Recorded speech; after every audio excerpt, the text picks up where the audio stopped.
నమస్కారం. ప్రేక్షకులందరికీ శుభోదయం. ఈనాటి శుభయోగం శీర్షికన వృషభ సంక్రమణం సందర్భంగా ఎలాంటి విధి విధానాలు పాటించాలో, తద్వారా ఎలాంటి ప్రయోజనాలు సిద్ధింపజేసుకోవచ్చో, అలాగే మంగళవారం సందర్భంగా సర్పదేవతల అనుగ్రహాన్ని సిద్ధింపజేసుకోవటానికి ఎలాంటి ప్రత్యేకమైన విధి విధానాలు పాటించాలో పరిశీలిద్దాం. ప్రధానంగా ఈరోజు రాత్రి 9:22 వృషభ సంక్రమణం జరుగుతోంది. అంటే ప్రత్యక్ష సాక్షీభూత దైవమైనటువంటి సూర్యనారాయణమూర్తి సూర్యభగవానుడు వృషభ రాశిలోకి ప్రవేశిస్తున్నాడు. సూర్యుడు ప్రతి నెలలో ఒక రాశిలో నుంచి ఇంకొక రాశిలోకి ప్రవేశిస్తాడు. దీన్ని సంక్రమణము అనే పేరుతో పిలుస్తారు. ఈరోజు సూర్యుడు రాత్రి 9:22 వృషభ రాశిలోకి ప్రవేశిస్తున్నాడు. అంటే వృషభ సంక్రమణం జరిగిన రోజు. సంక్రమణం జరిగిన రోజు చేసే స్నానం 7 జన్మల పాపాలను 7 జన్మల దోషాలను తొలగింపజేస్తుందని ప్రామాణిక గ్రంథాల్లో చెప్పారు. కాబట్టి ఈరోజు సూర్య భగవానుడికి ప్రీతికరమైన స్నానాన్ని ఆచరించాలి. అంటే స్నానం చేసే నీటిలో కొద్దిగా కుంకుమ పువ్వు, ఎర్రటి పుష్పాలు నీళ్లలో కలిపి ఆ నీటితో స్నానాన్ని ఆచరిస్తే అది సూర్య భగవానుడికి ప్రియమైన స్నానం అవుతుంది. అలాగే జ్యోతిష శాస్త్ర పరంగా, గోచార పరంగా జన్మరాశి నుంచి లెక్కబెట్టినప్పుడు వచ్చే 3, 6, 10, 11 రాసుల్లో సూర్యుడి సంచారంలో మార్పు జరిగినట్లయితే ఆ గోచార సూర్యుడు విశేషమైన శుభ ఫలితాలను కలిగింపజేస్తాడు. కాబట్టి వృషభ సంక్రమణం సందర్భంగా ఈ రోజు నుంచి నెల రోజుల పాటు మీనరాశి వాళ్ళకి సూర్యుడు విశేషమైన శుభ ఫలితాలను కలిగింపజేస్తాడు. ఎందుకంటే మీనరాశి వాళ్ళకి ఈ వృషభ సంక్రమణం తృతీయంలో జరుగుతోంది. కాబట్టి మీనరాశి వాళ్ళకి సోదర సోదరీమణుల వల్ల విశేషమైన శుభ ప్రయోజనాలు చేకూరతాయి. అలాగే ధనుస్సు రాశి వాళ్ళకు కూడా వృషభ సంక్రమణం ఉత్తమ ఫలితాలను కలిగింపజేస్తుంది. దానికి కారణం ఏంటంటే ధనుస్సు రాశి నుంచి లెక్కబెట్టినప్పుడు ఈ వృషభ సంక్రమణం 6వ సంచారం. కాబట్టి ధనుస్సు రాశి వాళ్ళకి ఈ వృషభ సంక్రమణం వల్ల నెల రోజుల పాటు అనారోగ్య సమస్యల తీవ్రతను తగ్గింపజేసుకోవచ్చు, రుణ బాధల నుంచి బయటపడవచ్చు, శత్రుబాధల తీవ్రతను తగ్గింపజేసుకోవచ్చు. అలాగే సింహరాశి వాళ్ళకి ఈ వృషభ సంక్రమణం దశమంలో జరిగింది. కాబట్టి సూర్యుడు దశమంలో ఉంటాడు. కాబట్టి నెల రోజుల పాటు సింహరాశి వాళ్ళకి వృత్తిపరంగా మంచి పురోభివృద్ధి ఏర్పడుతుంది, ప్రమోషన్ ప్రయత్నాలు విజయవంతం అవుతాయి. అలాగే కర్కాటక రాశి వాళ్ళకి ఈ వృషభ సంక్రమణం ఏకాదశ స్థానంలో 11వ స్థానంలో జరిగింది. కాబట్టి కర్కాటక రాశి వాళ్ళకి ఆర్థిక, ఆరోగ్య, కుటుంబ వ్యవహారాల్లో సూర్య భగవానుడి సంపూర్ణమైన అనుగ్రహం కలిగి సకల శుభాలను సిద్ధింపజేసుకోవచ్చు. కాబట్టి వృషభ సంక్రమణం సందర్భంగా నెల రోజుల పాటు 12 రాశులలో ఈ 4 రాశుల వాళ్ళకి మీనరాశి, ధనుస్సు రాశి, సింహరాశి, కర్కాటక రాశి ఈ రాశుల వాళ్ళకి విశేషమైన శుభ ఫలితాలు సూర్య భగవానుడు కలిగింపజేస్తాడు. మిగిలిన రాశుల వాళ్ళు మాత్రం సూర్యుడిని ప్రసన్నం చేసుకోవటానికి ప్రతిరోజు సూర్యాష్టకాన్ని చదువుకోవటం, ఓం సవిత్రే నమః అనే మంత్రాన్ని స్మరించుకోవటం ద్వారా ఉత్తమ ఫలితాలు కలుగుతాయి. అలాగే మంగళవారం కాబట్టి నాగదేవతలను ప్రసన్నం చేసుకోవటానికి దగ్గరలో ఉన్నటువంటి జంటనాగుల విగ్రహాల దగ్గరకు వెళ్ళి పాలు పోసి పసుపు కుంకుమలు చల్లి విగ్రహాల తోకల దగ్గర జిల్లేడాకులో బెల్లం ముక్క ఉంచి దీపాన్ని వెలిగించి జంటనాగుల విగ్రహాల చుట్టూ ప్రదక్షిణలు చేయటం ద్వారా సర్పదోషాల తీవ్రతను తగ్గింపజేసుకోవచ్చు, సర్పదేవతల అనుగ్రహానికి సులభంగా పాత్రలు కావచ్చు. రేపటి శుభయోగం శీర్షికన బుధవారం సందర్భంగా గణపతికి ఏ విధంగా అర్ఘ్యమిస్తే గణపతి సంపూర్ణమైన అనుగ్రహానికి సులభంగా పాత్రలు కావచ్చో పరిశీలిద్దాం. నమస్కారం.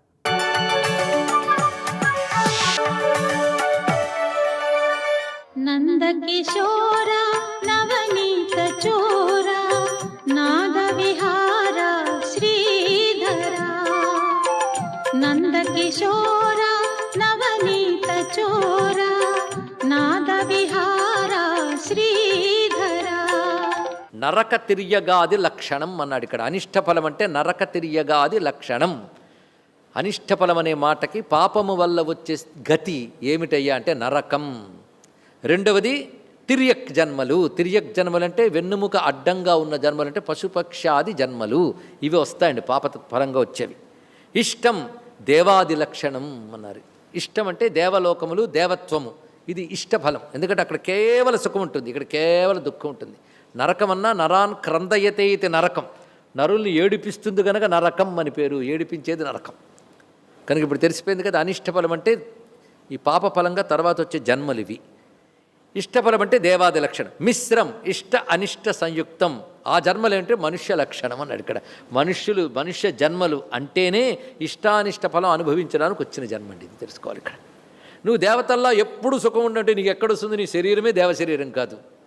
ఎందుకు దేవశరీరం కాదు? కేవలం పుణ్యం చేయలేదు కనుక. పోనీ సంతోషించు, నరకాల్లో పడలేదు, అడ్డ వెన్నెముక కలిగిన వాడివి కాలేదు, సంతోషించు. అందుకు అనిష్ట ఫలం లేదు, మిశ్ర ఫలమే ఉంది ఇక్కడ. ఇప్పుడు నువ్వేం ప్రయత్నించాలి? నీ స్థితి తెలిసిపోయింది. ఇప్పుడు ఏం చేయాలి? మళ్ళీ ఇష్టఫలం కోసం ప్రయత్నిస్తావా? మళ్ళీ అక్కడికి వెళ్ళినా మళ్ళీ వెనక్కి వస్తావు. కనుక ఇష్టానిష్ట ఫలములేవి రాకూడదు గనక మోక్షమే కావాలని ఇప్పుడైనా ప్రయత్నించాలి గనక ఈ మిశ్ర శరీరం కలిగిన, మనుష్య శరీరం కలిగిన నువ్వు అసలు ఫలాన్ని త్యజించి కానీ సాధన చేసేవనుకో ఇంక నీకు ఇష్ట అనిష్ట మిశ్ర ఫలములు మూడు లేని మోక్షం లభిస్తుంది. ఇది చెప్పాడండి ఇక్కడ. ఈ లోకంలో, ఆ లోకంలో, ఈ శరీరంలో, ఆ శరీరంలో మళ్ళీ మళ్ళీ దూరకుండా పరమార్థమైన కైవల్యాన్ని పొందడానికి గొప్ప మార్గం చెప్తోంది భగవద్గీత. ఏ గ్రంథాల్లోని కనబడని గొప్ప బోధ త్యాగి. అందుకే కర్మ ఫల త్యాగి. ఎందుకు ఫలం విడిచిపెట్టాలంటే ఫలం ఇలా ఉంటుంది. ఇప్పుడు చెప్పు, విడిచిపెడతావా పట్టుకుంటావా? ఇది దాని ఫలితం. ఏమేమి రుచించిందా ఈ ఫలితం? ఏం బాగలేదు కదా. అటువంటప్పుడు ఫలం విడిచిపెట్టడమే మంచిదని నీకు అనిపించింది కదా. అయితే ఇష్టం లేదా అనిష్టం మిశ్రం మూడు బాలేవు. అయితే అప్పుడు ఏం చేయాలి? కర్మ విడిచిపెడతావా? మరి ఏం చేస్తామంటే అలాంటి ఫలం వచ్చినప్పుడు కర్మ విడిచిపెట్టక తప్పదు కదా అంటే విడిచిపెడితే పాపం వస్తుంది అన్నాడు ఇక్కడ. అప్పుడు మళ్ళీ అనిష్టం అయిపోతాం. ఎంత సూటిగా చెప్తున్నాడో చూడండి. అందుకే నీకు ఈ మూడు ఫలాలు రాకూడదు, కర్మను విడిచిపెట్టిన పాపం రాకూడదు. కనుకనే కర్మ ఫలం విడిచిపెట్టి నియత కర్మ చెయ్యు, నీకు కైవల్యం లభిస్తుంది. ఇది స్వామి చెప్పదలుచుకున్నది. ఫలాసక్తి పోతే కదా ఫలత్యాగం చేస్తాం. ఎందుకు ఫలత్యాగ బుద్ధి మనకు కలిగించాలంటే ఫలం ఎంత డొల్లో, ఫలం ఎంత నిస్సారమో తెలియజేస్తే నువ్వు ఫలత్యాగం చేస్తావు. అందుకు చెప్తున్నాడు ఇక్కడ. ఫలం యొక్క స్వరూపం అనిష్టమిష్టం మిశ్రంచ త్రివిధం కర్మణ ఫలం. ఇది ఎవరికి వస్తుంది?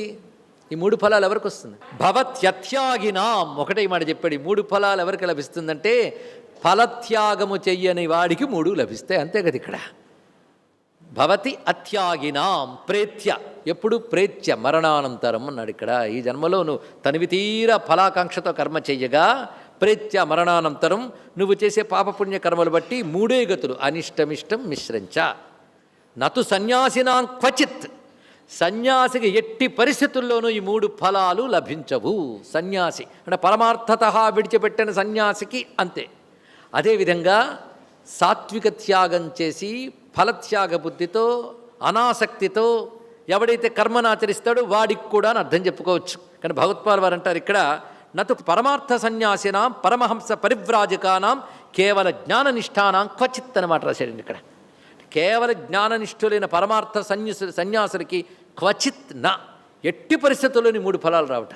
అంటే వాళ్ళు కర్మలు విడిచిపెట్టేశారు కదండి, అయినా వాళ్ళకి కర్మలు విడిచిపెట్టిన పాపం కూడా రాదు వారికి ఇక్కడ. ఎవరికి? జ్ఞాననిష్ఠులకి. కానీ త్యాగనిష్ఠులైనటువంటి వారు మాత్రం కర్మను విడిచిపెట్టరాదు, ఫలాలను విడిచిపెడితే వాళ్ళకి మూడు లభించవు. ఇద్దరికి కలిపి ఒకే మాటలు చెప్పేశాడు భగవానుడు ఇక్కడ. ఈ విధంగా చెప్తూ తర్వాత విషయంలో అసలు పరమార్థ సన్యాసి ఏ విధంగా ఉంటాడు, వాడు ఎలా చూస్తాడు, అది నువ్వు దృష్టిలో పెట్టుకుని త్యాగ మార్గంలో ఉన్నప్పుడు నువ్వు అలాగే ఉండాలి. ఎందుకంటే నీ లక్ష్యం ఏది? ఎవరికి? త్యాగ మార్గంలో వాళ్ళ లక్ష్యం ఏంటండి?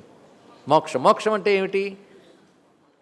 పరమాత్మ స్వరూపంకి ఐక్యం అవడం. ఐక్యం అంటే అభిన్న భావం. అభిన్న భావమే ఐక్యం. అంతే. ఇక్కడి నుంచి అక్కడికి వెళ్ళి అందులో మునిగిపోవడం కాదు. ఏకత్వాన్ని అనుభూతులకు తెచ్చుకోవడం ఐక్యం. అది కానీ లభించాలి అంటే నువ్వు తెలుసుకోవాల్సింది ఏంటంటే నీ ఆత్మజ్ఞానమే కదా ఇందులో లక్ష్యం. ఆత్మస్వరూపం ఎలా ఉంటుంది? శరీరంలోనే ఉంటుంది. ఈ శరీరం గురించి మనం క్షేత్రజ్ఞ, అపర, పర ఇత్యా చాలా విషయాలు చెప్పుకున్నాం. అసలు కర్మ చేసేది ఏది? ఫలం విడిచిపెట్టాలి అంటే ఎవడు చేస్తున్నాడో ముందు తెలుసుకోవాలి కదా. కర్మ చేసేది ఎవరు? వేటి సహాయంతో చేస్తున్నాడు?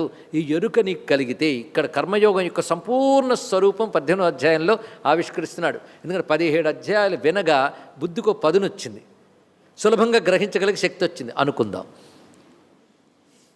వస్తే మాత్రం ఇది రమ్యంగా ఉంటుందండి. ఇక్కడ కర్మ చేసేది ఎవరు చెప్పండి? ఇక్కడ శరీరమా అంతఃకరణమా? ఏమిటి? శరీరం అంతఃకరణమే. మరి నేనెవరు? ఈ రెండిటితో కలిసి ఉన్నవాడు విడిగా. ఇది కావాలి కదా. కనుకనే బాగా తెలుసుకోవాల్సింది కర్మ చేయడానికి కారణం 5. పంచయితాని మహాబాహో కారణాని నిబోధమే సాంఖ్యే కృతాంతే ప్రోక్తాని సిద్ధయే సర్వకర్మణాం. కర్మ చేయడానికి 5 కారణాలు ఉంటాయి.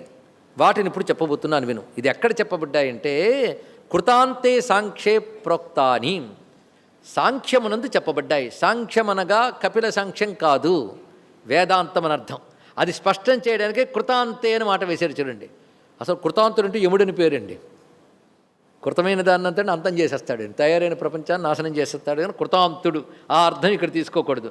కృతము అంతము చెయ్యునది అన్నది తెలుసుకోవాలి. ఇక్కడ ఏ శాస్త్రం ఇది? సాంఖ్యం. సాంఖ్యం అంటే ఏంటో భగవత్పాదులు వారు మనం ఇదివరకు కూడా చెప్పుకున్న శుద్ధాత్మతత్వ విజ్ఞానం సాంఖ్యమిత్యభిధీయతే. ఎక్కడ చెప్పుకున్న అర్థం?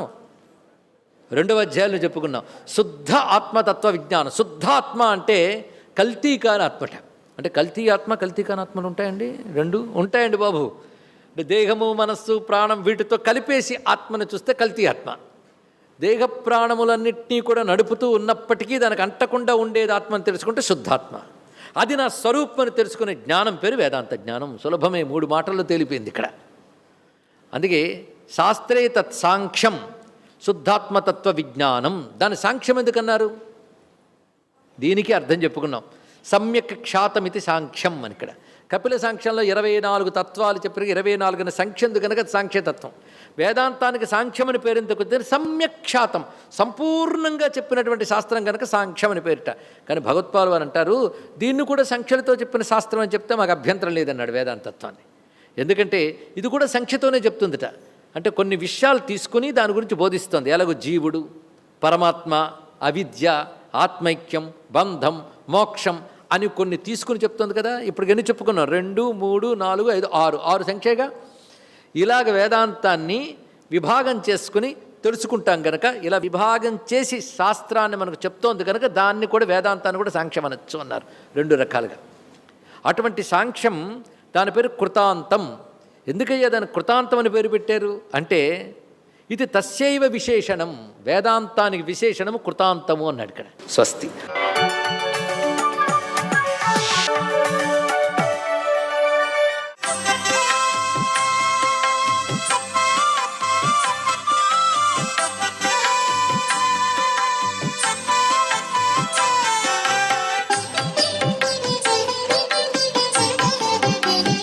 ఓం నమో నారాయణాయ.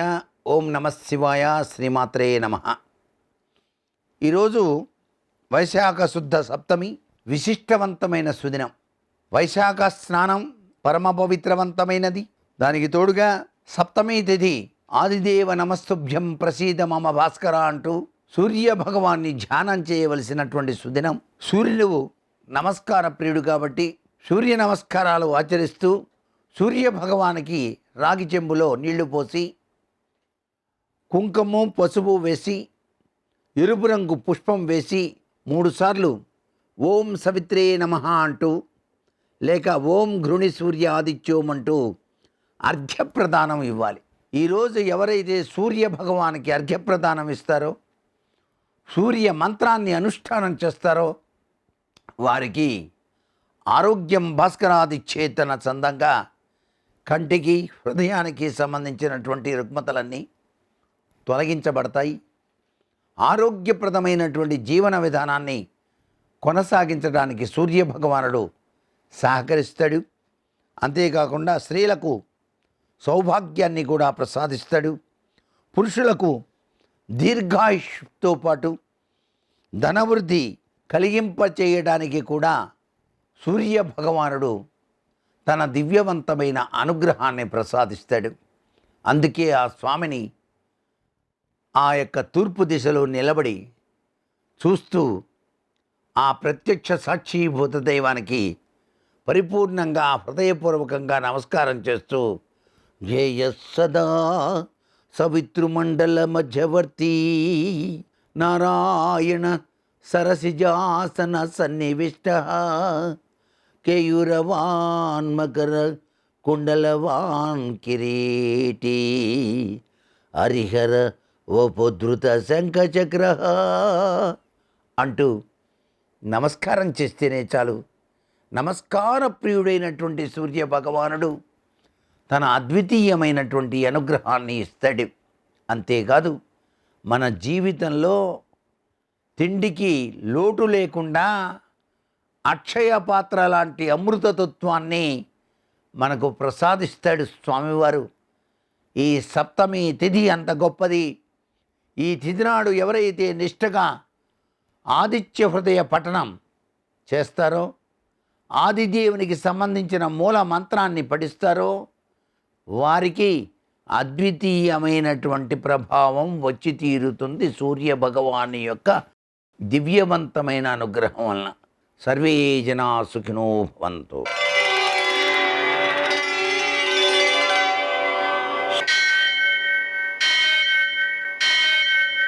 सहस्रशीरुषं देवं विश्वाक्षं विश्वशम्भुवं विश्वं नारायणं देवमक्षरं परमं पदं विश्वतः परमां नित्यं विश्वं नारायणगुं हरिं विश्वमेवेदं पुरुषस्तद्विश्वमुपजीवति पतिं विश्वस्यात्मेश्वरं शाश्वतं शिवमच्युतं नारायणं महाज्ञेयं विश्वात्मानं परायणम्.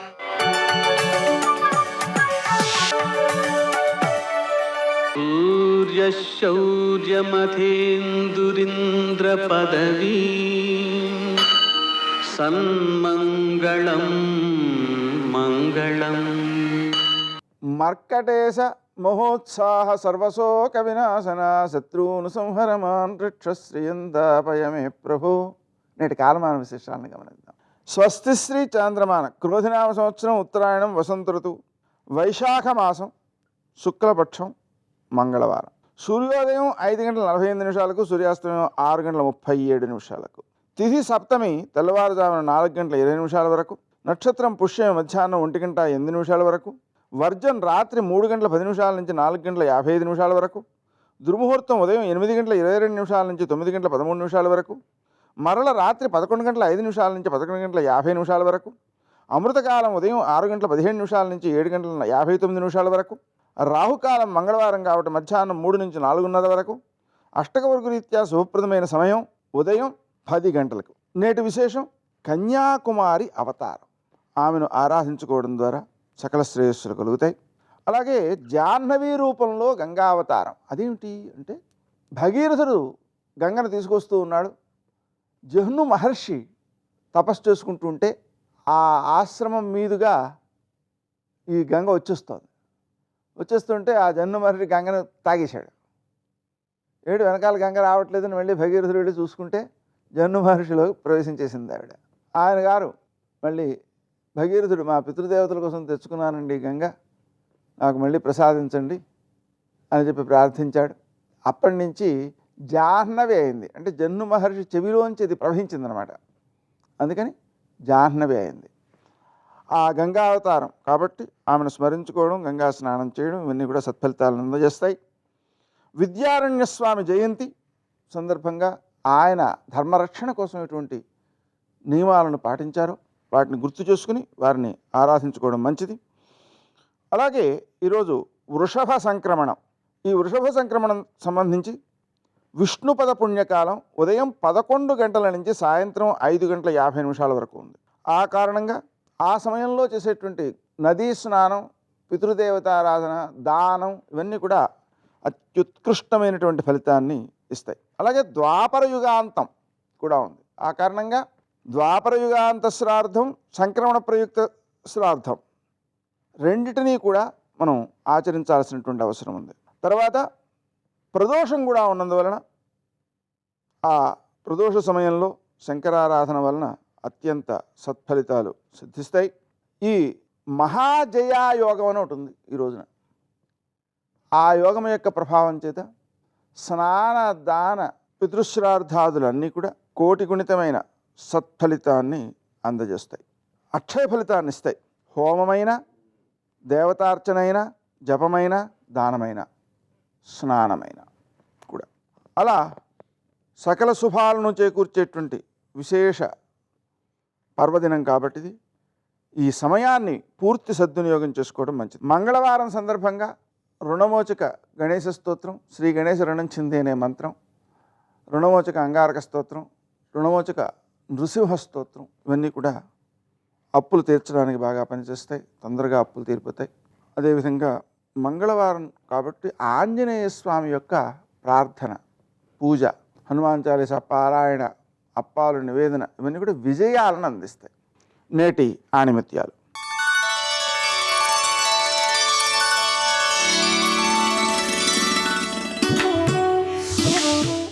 మనలో లోపాలను మనం తెలుసుకోవడం అన్నింటికన్నా పెద్ద చదువు.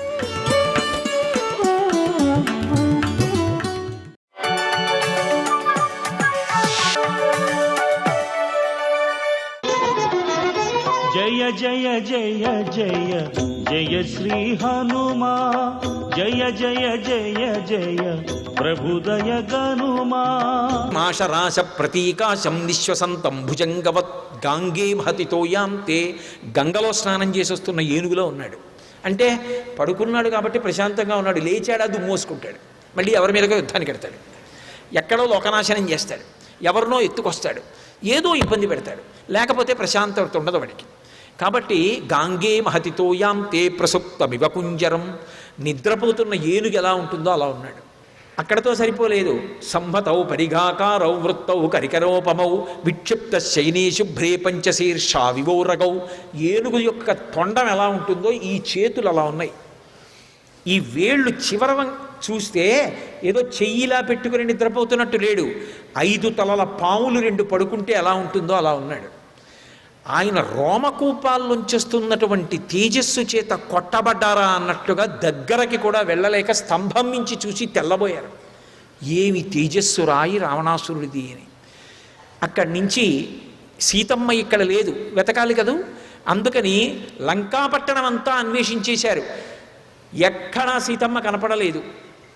నిస్పృహ కలిగి అనుకున్నారు, అనిర్వేద శ్రియోమూలం అనిర్వేద పరం సుఖం అనిర్వేదో హి సతతం సర్వార్థేషు ప్రవర్తక కరోతి సఫలం జన్మో కర్మయత్తత్ కరోతి సహ తస్మాత్ అనిర్వేద కృతం యత్నం చేష్టేహముత్తమం. అందుకు చదువుతారు సుందరకాండ. మనిషి ఎప్పుడైనా సరే నిర్వేదాన్ని పొందాడా, దుఃఖాన్ని పొందాడా, శోకాన్ని పొందాడా, దాన్ని మించిన శత్రువు లేదు, ఆలోచన కూడా రాదు. మనిషి ఉత్సాహాన్ని పుంజుకొని సమస్య వచ్చినప్పుడు ఆలోచించాలి. అనిర్వేద శ్రియోమూలం, లక్ష్మి ఏర్పడడానికి కారణం శోకాన్ని విడిచిపెట్టడమే. అనిర్వేద పరం సుఖం అనిర్వేదోహి సతతం సర్వార్థేషు ప్రవర్తక. అనిర్వేదము శోకాన్ని విడిచిపెట్టడమే సమస్తమైనటువంటి సుఖములను చేకూరుస్తుంది. కాబట్టి కరోతి సఫలం జన్మో కర్మయత్తత్ కరోతి సహా తస్మాత్ అనిర్వేద కృతం యత్నం చేష్టేహముత్తమం. ఉత్సాహం పుంజుకుంటానన్నారు. మళ్ళీ లంకాపట్టణం అంతా తిరిగి వచ్చారు. చతురంగళ మాత్రోపి నావకాశస్య విద్యతే రావణంతఃపురే తస్మిన్ యంకపిర్న జగాయ సహ. 4 అంగుళాలు విడిచిపెట్టకుండా లంకాపట్టణం అంతా వెతికేశానే. ఓ, నాకు అర్థమైంది. మళ్ళీ వెంటనే అన్నారు, మనోహిహేతు సర్వేషాం ఇంద్రియాణం ప్రవర్తనే శుభాశుభా స్వవస్థాసు తచ్చమే సువ్యవస్థితం. తప్పిపోయింది ఆడది. ఆడవాళ్ళలో కాకపోతే ఎక్కడ వెతుకుతాను? సీతమ్మ కాదన్నాను, బయటకు వచ్చాను, నాకు దోషం లేదు, నా మనసు ప్రతిస్పందించలేదు కాబట్టి నాకు దోషం అంటలేదు అన్నారు. కానీ సీతమ్మ కనపడలేదు. విపరీతమైన దుఃఖం పొందారు. ఏమో సీతమ్మని రావణాసురుడు అపహరించి తీసుకొస్తున్నప్పుడు నా తల్లి ఆ గింజుకోణంలో సముద్రంలో పడిపోయి ప్రాణాలు విడిచిపెట్టిందో, రావణాసురుడు బంధీకృతని చేసి ఆ తల్లిని బాధ పెట్టినప్పుడు ఇక జీవితంలో తట్టుకోలేక కష్టాల్ని ఓర్చుకోలేక తనంత తాను శరీరం విడిచిపెట్టిందో, తనకి లొంగలేదని రావణాసురుడే భక్షించాడో, పక్కనున్నటువంటి రాక్షస స్త్రీలు తినేశారో, అయ్యో నా తల్లి శరీరంతో ఉండదు లేదా ఎవరికీ కనపడకుండా చిలకని పంజరంలో పెట్టినట్టు అంతఃపురంలో ఎక్కడో బంధీకృతురాల్ని చేసి ఉంటాడు. సీతమ్మ పరిస్థితి చూస్తే బహుశా శరీరంతో లేదు. ఇప్పుడు నేను తిరిగి వెళ్ళి సీతమ్మ జాడ కనిపెట్టలేకపోయాను. సీతమ్మ ప్రాణాలతో లేదన్న మాట చెప్పగానే ఆవలి ఒడ్డున శుభవార్త కోసం ఎదురు చూస్తున్నటువంటి వానరులందరూ ప్రాణాలు విడిచిపెడతారు. అంగదుడు విడిచిపెడతాడు, జాంబవంతుడు విడిచిపెడతాడు, రాముడు, లక్ష్మణుడు, సుగ్రీవుడు, వానరజాతి అవతల కౌసల్య, సుమిత్ర, కైకేయి, భరత, శత్రుఘ్నులు, ఇంతమంది 2 జాతులు వానరజాతి నరజాతి ప్రాణములు విడిచిపెట్టేస్తారు. ఇటువంటి అశుభవార్త వెళ్ళి చెప్పవలసి అవసరమేముంది? వెళ్ళను, చెప్పను, ఇక్కడే కూర్చుంటాను. హస్తాదానో ముఖాదానో నీతో వృక్షమూలిక వానప్రస్థో గమిష్యామి హదృష్మాటనకాత్మజాం. ఇక్కడే వానప్రస్థుడినై చేతులు చాపు కూర్చుంటా. చేతిలో ఏదైనా పడిందా తింటాను, పడలేదా ఉండిపోతాను. ప్రాణాలు పోయే వెనక్కి వెళ్ళను, అశుభవార్త చెప్పను. శోకం వచ్చిన వాడు లొంగిపోతారని చెప్పినటువంటి హనుమకే శోకం వస్తే ఏకంగా తన విషయం కాదు 2 జాతులే మరణిస్తాయని తీర్మానం చేసి పారేశారు. శోకం అన్నది మనసులోకి రావాలి, కానీ మనిషిని ఎంత కుంగ తీసేస్తుందో చూడండి. సర్వం శ్రీ ఉమామహేశ్వర పరబ్రహ్మార్పణమస్తు. స్వస్తి.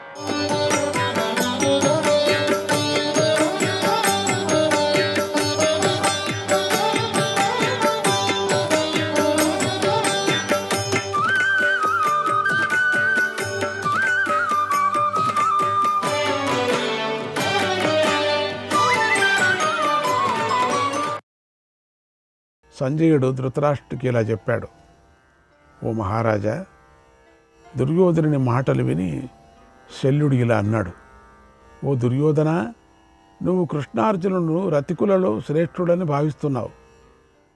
ఆ నీ ఊహ తప్పు. ఎందుకంటే వారు బాహుబలంలో నాతో సమానమైన వారు కారు. కౌరవులు యుద్ధానికి పూనుకున్నప్పుడు పాతాళం నుండి పిశాచులు పట్టుకుంటామని చెప్పారు కదా, శల్యుడిని పట్టుకుంది.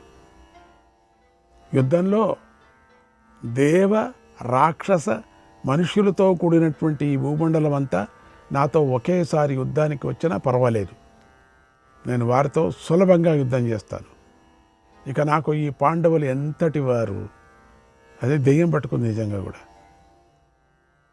సొంత మేనల్లుళ్ళు వాళ్ళు. వీళ్ళు కొంచెం దాయాదితో మేనల్లుడు దుర్యోధనుడు, అండ్ డైరెక్ట్ మేనల్లుళ్ళు ఎవరు? పాండవులు. ఏం చేసేది? మేనమామ బయలుదేరాడు. అంటే ఎవరు కౌరవులతో ఉంటారో వాళ్లకు ఈ పిశాచులు ఆహ్వానిస్తాయి కదా, ఆవాహన చేసుకుంటాయి. నేను యుద్ధంలో పాండవులను ఎదిరించే సోముఖులను జయిస్తాను. నేను నీకు సేనాధిపతిని అవుతాను. సేనాపతిగా నేను చేయవలసిన పనిని నీకు తప్పకుండా చేసి పెడతాను. ఇందులో సందేహం లేదు. శత్రువులు దాటలేని వ్యూహాన్ని పన్నుతాను. ఇక సందేహించకు, కంగారు పడకు. నీ సేనను నాకు అప్పగించావు కదా, ఇక నేను చూసుకుంటాను. నువ్వు నిశ్చింతంగా ఉండన్నాడు. ఆ మాటలు వినగానే కష్టాల్లో కూరుకుపోయినటువంటి దుర్యోధనుడు తేరుకున్నాడు.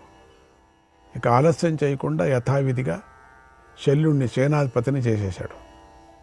ఓ మహారాజా, శల్యుణ్ణి సేనాపతిని చేయగానే నీ సైన్యం పెద్దగా సింహనాదం చేసింది. మంగళవాద్యాలు మ్రోగాయి.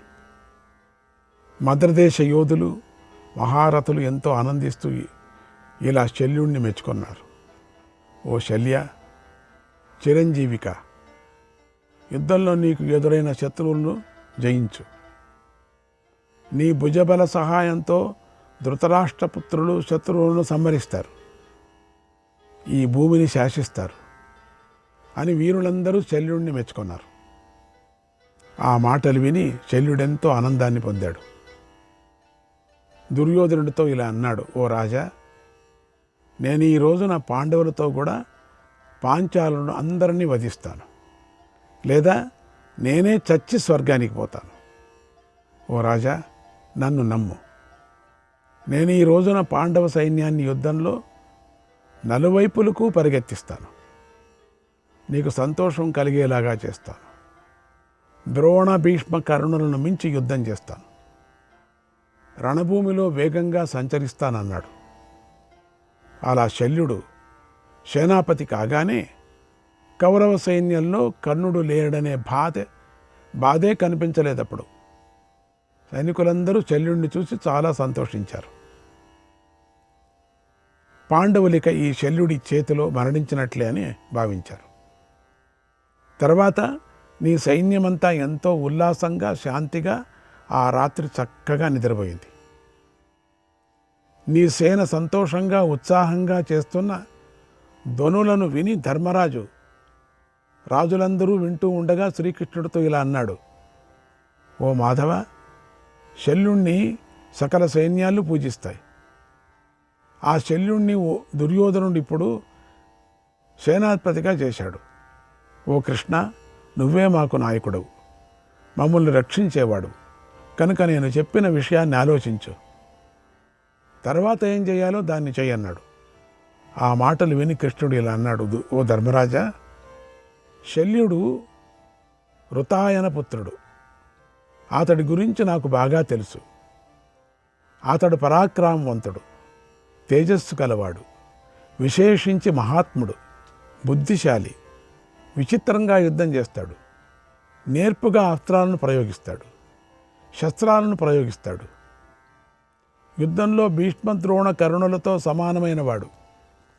ఇంకా చెప్పాలంటే వారిని మించిన వాడని నా అభిప్రాయం. ఎంత ఆలోచించినా కూడా యుద్ధం చేస్తుంటే నాకు శల్యుడితో సమానమైన వీరుడు కనిపించడం లేదు. నేను ఎవరినీ ఊహించుకోలేకపోతున్నాను. ఆ శల్యుడు శిఖండి, అర్జునుడు, భీముడు, సాత్యకి, దుష్టుద్యుమ్నుడి కంటే ఎంతో బలశాలి. సింహంలాగా, ఏనుగులాగా పరాక్రమిస్తాడు. ప్రళయకాలంలో ప్రజలపై కోపించిన కాలుడిలాగా భయం లేకుండా రణరంగంలో విహరిస్తాడు. అలాంటి శల్యుడితో పులి వంటి పరాక్రమం గల నువ్వు తప్ప ఇంకెవరూ పోరాడలేరు. దేవలోకంతో సహా ఈ భూమిలో నువ్వు తప్ప యుద్ధంలో శల్యుని ఎవరూ చంపలేరు. శల్యుడు ప్రతిరోజు యుద్ధం చేస్తూ నీ సైన్యాన్ని నాశనం చేస్తూనే ఉన్నాడు. కనుక ఆ శల్యుణ్ణి పూర్వం ఇంద్రుడు శంబరాసురుణ్ణి వధించినట్లుగా నువ్వు వధించు. అతడు దుర్యోధనుడి చేత బాగా గౌరవించబడ్డాడు. యుద్ధంలో అజేయుడు. ఆ శల్యుణ్ణి కనుక నువ్వు చంపితే నిశ్చయంగా నీకే జయం లభిస్తుంది. మహారాజా, శల్యుడు కనుక చస్తే కౌరవ బలమంతా నాశనం అయిపోయినట్లే లెక్క. ఓ మహాబాహు, ధర్మరాజా, నా మాట విను. యుద్ధభూమిలో శల్యుడిపైకి దండెత్తు. పూర్వం ఇంద్రుడు నముచిని చంపినట్లుగా అతన్ని చంపు. ఈ రణభూమిలో నా మామ అని మాత్రం ప్రేమ చూపించుకో, దయ చూపించుకో. క్షత్రియ ధర్మాన్ని పాటించు. నువ్వు భీష్మ, ద్రోణ, కరుణలనే మహాసాగరాన్నే దాటావు కదా, గుర్తుంచుకో. ఇప్పుడు శల్యుడు గోష్పాదంలాగా చిన్న గుంట వంటి వాడు, అంత పెద్దపాడం కాదు. దీనిలోని నువ్వు పరివారంతో సహా మునిగిపోకు. చిన్నది గోపాదం. వాన వస్తూనే గోపాదం పెట్టి వెళితే ఆ గోపాదంలో నీళ్లు నిండుతాయి, ఇంత. అది అంతే. ఇదేం పెద్ద సముద్రం కాదు. దాంట్లో ఎంత నీళ్లు నిండుతాయో ఆ గోపాదంలో నిండినంత నీళ్లులాగా వీడు అనే విధంగా చెప్తున్నారు. దీనిలోకి నువ్వు పరివారంతో సహా మునిగిపోకు. ఎక్కడా మునిగిపోలేవు. నువ్వు నీ తపోబలాన్ని చూపించు, నీ క్షాత్ర బలాన్ని చూపించు. యుద్ధభూమిలో శల్యుణ్ణి పడగొట్టు అన్నాడు కృష్ణుడు. ఆ మాట అనగానే పాండవులు కృష్ణుడిని ఎంతో అభినందించారు. కృష్ణుడు ఆనందంగా ఆ సాయంకాల సమయంలో తన శిబిరానికి వెళ్ళాడు. తర్వాత ధర్మరాజు తన సోదరులను సోమకులను వారి వారి శిబిరాలకు పంపించాడు. సుఖంగా నిద్రించాడు. పాంచాలురు, పాండవులు కర్ణుడు చనిపోయాడని ఆ రాత్రి ఎంతో సంతోషంతో సుఖంగా నిద్రపోయారు. ఇన్ని రోజులకు నిద్ర వచ్చింది వాళ్ళకి. ఓ మహారాజా, అలా పాండవ సేన కర్ణుడి మరణంతో విజయాన్ని పొందింది. మేటి ధనుర్ధారులతో మహారథులతో కలిసి ఒడ్డుకు చేరినట్లుగా చింతను విడిచిపెట్టి ఎంతో ఆనందించి అన్నాడు. వాళ్ళంతా ఆనందించారు అన్నాడు సంజయుడు. శ్రీకృష్ణాయ పరమాత్మనే నమః. 8వ అధ్యాయం. సంజయుడు ధృతరాష్ట్రుడికి ఇలా చెప్తూ ఉన్నాడు. ఓ మహారాజా, తెల్లవారింది. దుర్యోధనుడు కవచాలు ధరించాడు. నీ మహారథులు వీరులారా యుద్ధానికి సిద్ధంగండి అని ఆజ్ఞాపించాడు. అప్పుడు సైనికులు నీ పుత్రుడు ఆజ్ఞను పాటించి వాళ్ళంతా యుద్ధానికి సిద్ధమయ్యారు. కొందరు రథాలను సిద్ధం చేశారు. మరికొందరు నలువైపులా పరిగెత్తారు. ఏనుగులు సిద్ధం చేయబడ్డాయి. పదాతలు కవచాలను ధరించారు. యుద్ధబేరీలు మ్రోగాయి. యుద్ధానికి బయలుదేరిన సైనికులతో ఆ ప్రాంతమంతా కోలాహలంగా ఉంది. యుద్ధంలో మరణించగా మిగిలిన సైన్యం మృత్యువునే తరిమి కొడుతున్నట్లుగా పరిగెత్తుతూ కనిపించారంతా. అందరూ పరిగెత్తుకొని ఎట్లా మృత్యువు తట్టు పరిగెత్తారు, శ్మశానం తట్టు పరిగెత్తినట్టుగా. పరిగెత్తి అగ్నిలో పడినట్టుగా పడుతున్నారు. చింపురు పురుగుల్లాగా. మహారథులంతా శల్యుణ్ణి సేనాధిపతిగా చేసుకొని సైన్యాన్ని విభజించారు. అక్కడ ఏం మహాసైన్యం ఉంది, పోన్లేండి, యుద్ధం చేయడానికి సిద్ధమయ్యారు. నీ సైనికులు కృపాచార్యుడు, కృతవర్మ వాళ్ళే ఉన్నారు కదా. అశ్వత్థామ, శల్యుడు, శకుని, మిగిలిన రాజులంతా దుర్యోధనుడిని కలిసి ఇలా ఒక నియమం ఏర్పాటు చేసుకున్నారు. మనలో ఏ ఒక్కడైనా సరే, ఏ విధంగానైనా సరే ఒంటరిగా మాత్రం పాండవులతో యుద్ధం చేయకూడదు. అంత ఉండేదే అంత అక్కడ. ఒంటరిగా చేయకూడదు, కలిసి చేసుకుందాం. అలాగా యుద్ధం చేస్తున్న ఒక్కడిని ఎవరూ విడిచిపోకూడదు. ఒకవేళ ఈ నియమాన్ని తప్పిన వాడికి పంచమహాపాతకాలు ఉపపాతకాలు చుట్టుకుంటాయి. ఈ రోజున ఎలాంటి పరిస్థితుల్లోనూ అశ్వత్థామ ఒంటరిగా శత్రువులతో యుద్ధం చేయకూడదు. మనం ఒకరినొకరు రక్షించుకుంటూ శత్రువులతో యుద్ధం చేద్దాం అని నియమం పెట్టుకున్నారు. సముద్రంలో వెళ్ళేటప్పుడు, పడవలో అటు ఇటు ఆడేటప్పుడు అందరూ చేయబట్టుకోండి, విడిపోకూడదు, జాగ్రత్త అని. తర్వాత శల్యుణ్ణి సేనాపతిగా చేసుకొని శత్రువులపై విరుచుకుపడ్డారు. అలాగే పాండవులు కూడా మహాసంగ్రామంలో వ్యూహరచన చేసి ఏదే కొద్దిగా ఉండేది దీని వ్యూహ, కౌరవ సేన మీదకు అన్ని వైపుల నుండి దాడి చేశారు అన్నాడు సంజయుడు. అప్పుడు ధృతరాష్ట్రుడు ఇలా అడిగాడు, ఓ సంజయ, నేను ద్రోణుడు, భీష్ముడు, కర్ణుడు మొదలైన వీరుల మరణం గురించి విన్నాను.